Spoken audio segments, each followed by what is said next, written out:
The words tumbled out before Sarah Churn could catch her breath. She yanked open the back door of the sleek black car idling outside the grocery store, juggling her purse and a bag of groceries, her work blazer barely straightened. The man behind the wheel turned, startled. "I think there's been a—" I know, the app said you'd be here 5 minutes ago, but my daughter's babysitter was late and please, just drive. The address is already in the app." Her voice cracked with desperation.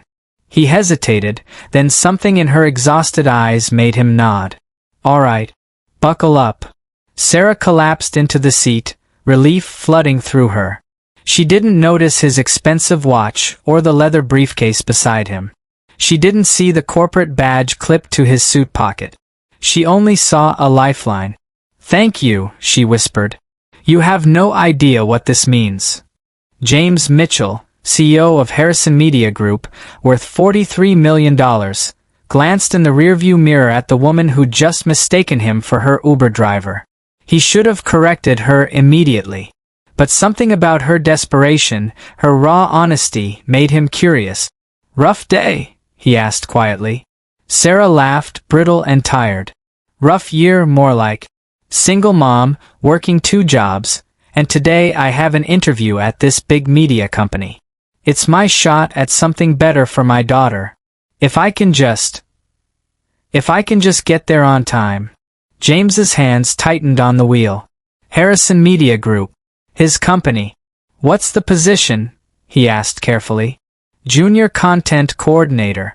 I know it's entry-level, but I've been freelancing for years, building portfolios between shifts at the diner. My daughter Emma, she deserves better than watching her mom barely scrape by." Sarah's voice softened. "She's 7. Draws these beautiful pictures and tells me she's going to be an artist someday. I want to give her that chance." The traffic light ahead turned red. James stopped, studying her reflection. No makeup, exhausted eyes, but there was something fierce and unbreakable in her expression. "You'll do great," he said. She met his gaze in the mirror, surprised. "You think so?"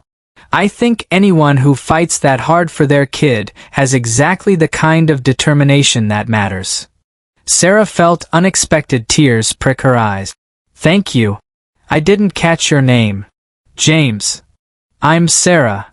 She smiled, small but genuine. "You're the nicest Uber driver I've ever had." He almost told her then. But something stopped him. Maybe he wanted to see what happened next. Maybe he was tired of people treating him differently because of his title and his money. Maybe he just wanted to be seen as James, not CEO James Mitchell. They pulled up to the Harrison building 15 minutes later. Sarah gathered her things, fumbling with her phone. "The app's being weird. How much do I owe you?" "Consider it covered," James said quietly. "No, I can't. You're going to be late. Go." Sarah hesitated, then impulsively squeezed his shoulder. "Thank you, James." "Really?"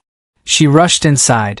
James sat there for a long moment, then pulled into the executive parking garage. He had an interview to conduct.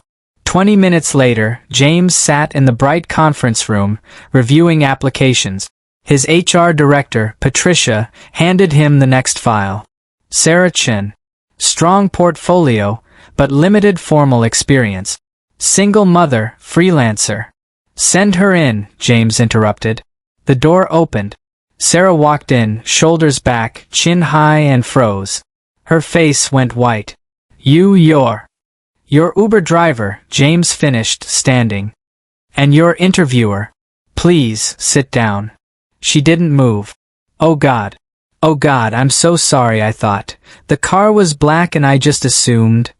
Mortification colored her cheek. "I can't believe Sarah." His voice was gentle. "Sit, please." She sank into the chair, hands trembling. "I understand if this disqualifies me. I'm so embarrassed." James sat across from her, studying her portfolio. "Tell me about this campaign you designed for the local bookstore." She blinked, confused. "What?" "Your work. Tell me about it." Slowly, haltingly, Sarah began to talk. And as she did, her passion emerged, her creativity, her insight into storytelling, her understanding of what connects with real people. James listened, asking questions, watching her come alive despite her mortification. An hour later, Patricia returned. James stood. "Thank you, Miss Chen. We'll be in touch." Sarah nodded, defeated. She knew that meant no. She'd blown her chance by being desperate and careless. At the door, she turned back. "Mr. Mitchell, I meant what I said in the car. About my daughter. I wanted you to know I wasn't making excuses. I really do want this. Not just for me." "I know," he said quietly. 3 days passed. Sarah had returned to double shifts at the diner, trying not to think about what she'd lost. Then her phone rang. "Ms. Chen? This is Patricia from Harrison."